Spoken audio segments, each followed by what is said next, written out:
The chair recognizes Congresswoman Boebert.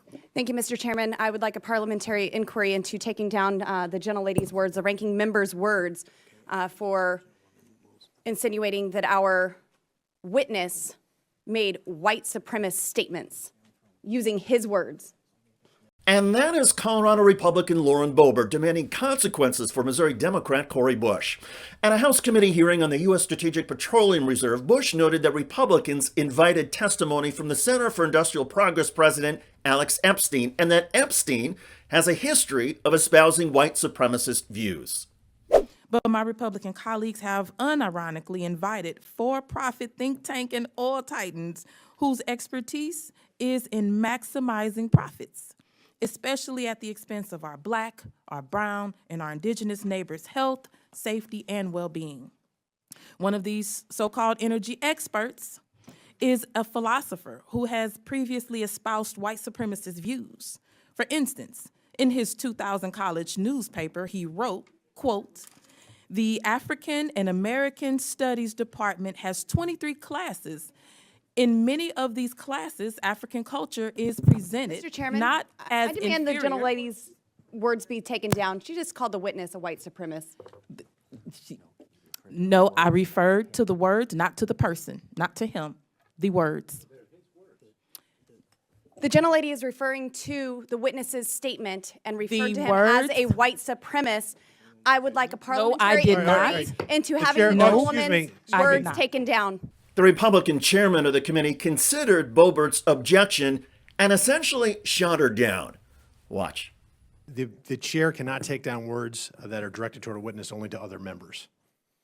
All right. The chair recognizes Ranking Member Bush to continue her opening statement.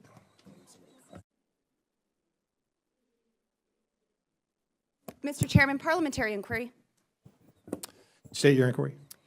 Is it appropriate for the ranking members to show respect to the witnesses who are here present in the committee room today?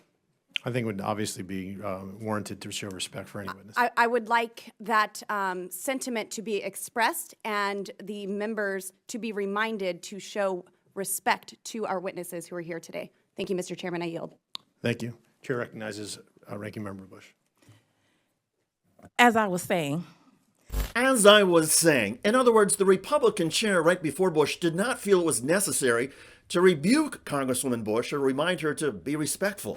Instead, when Lauren Boebert was done with her parliamentary inquiry, the chairman invited Bush to keep going, and she did, quoting the witness's words. when confronted about these views over 2 decades later, rather than disavow them, he doubled down on this narrative saying, quote, "It has nothing to do with skin color. I was arguing that those cultures overall are inferior to Western culture." We are not inferior to any culture, speaking as a descendant of one of those cultures. This is the witness the Republicans invited to discuss issues of energy security.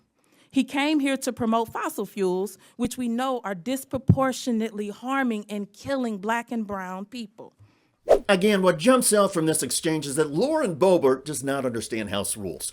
And the committee chair also saw that Boebert doesn't understand. There are certain restrictions in the House and Senate about the language and words that members can use to describe one another, and generally, calling a member names or using a direct slur against them is prohibited and can lead to admonishments from committee or House leaders. There's also an expectation that witnesses invited to testify will not be called names. And that means, for example, you can say to a witness that he or she is lying, but if you say to the witness, "You are a liar," that crosses the line. It's nuanced and requires certain intellectual heft to understand the distinction. And Lauren Boebert arguably may not understand the difference between describing somebody's language as racist and calling that person a racist. Nonetheless, this was a fascinating exchange as there was Lauren Boebert trying to defend somebody with a history of white supremacy, and it underscored that even members of Boebert's own party appreciate she is often over her head, and that the best thing to do in these situations is to keep the committee hearing moving along. Tell me your thoughts in the comment section.